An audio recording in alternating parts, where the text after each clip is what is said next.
बोलिए सदगुरु कबीर साहेब की जय। राम कृष्ण से को बड़ो उन्होंने गुरु किन्ह, तीन लोक के बेधनी गुरु आगे आधीन। तीन लोक के बेधनी गुरु आगे आधीन। गुरु परंपरा एवं गुरु महिमा को ध्यान में रखते हुए कबीर जी रामानंद स्वामी के शिष्य होना चाहते थे। उन दिनों काशी में रामानंद स्वामी अपने राम को सर्वत्र देखने वाले महापुरुषों के रूप में विख्यात थे। सिया राम में सब जग जानी, करहूं प्रणाम जोर जुग पानी। ऐसे महापुरुष का शिष्य होना सौभाग्य की बात है। जिसे आत्मा परमात्मा के एकत्व का ज्ञान है, ऐसे सद्गुरु की प्राप्ति सहज संभव नहीं है। कबीर जी ने एक उपाय सोचा। जिस घाट पर रामानंद स्वामी प्रातः स्नान करने जाते थे, एक रात घाट की सीढ़ी पर लेट गए। ब्रह्म मुहूर्त के समय रामानंद स्वामी खड़ाऊं पहने घाट की सीढ़ियां उतरते हुए स्नान के लिए आने लगे।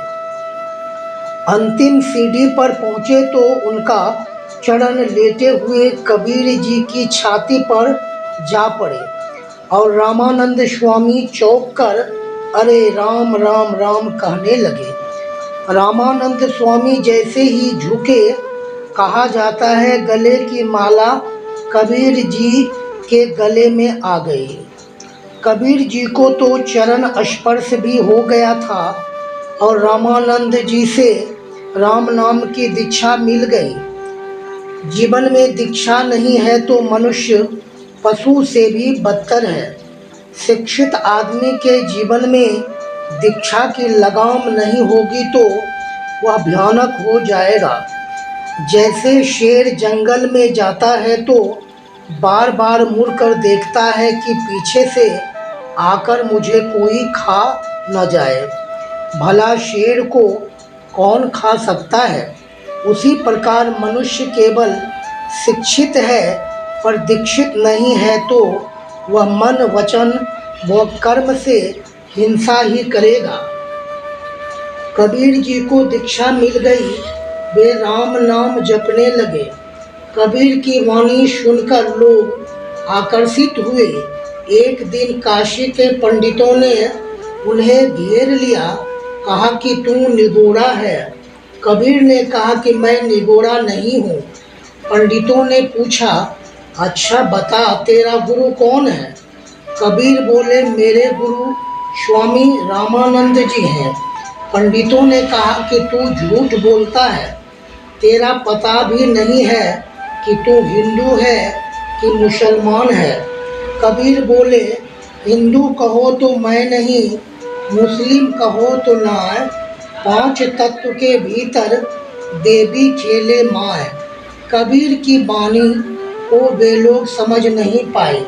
पंडितों ने कहा, तू तो रास्ते में पड़ा था जुलाहा, फिर रामानंद स्वामी तुझे कैसे दीक्षा दे सकते हैं? कबीर ने कहा कि जैसे भी हो मैंने उनसे दीक्षा प्राप्त कर लिया है। तब पंडितों ने रामानंद स्वामी से जाकर कहा, आपने तो धर्म का नाश कर दिया। कबीर जैसे फालतू आदमी को आपने दीक्षा क्यों दिया? यह सुनकर रामानंद स्वामी बोले, कौन कबीर? मैंने उसे दीक्षा नहीं दिया। रामानंद जी को पता नहीं था। यह तो अकस्मात एक घटना घट गई थी। रामानंद स्वामी ने कहा कि कबीर को बुलाओ। कबीर रामानंद स्वामी के आश्रम में पहुँचे तो स्वामी ने कहा, तुम्हारे कौन गुरु हैं? कबीर ने कहा, सामने जो सिंहासन पर विराजमान है प्रातः स्मरणीय पूज्यपाद रामानंद भगवान, ये ही मेरे गुरुदेव हैं। रामानंद स्वामी ने कहा, क्यों रे, मैंने तुम्हें कब दीक्षा दी?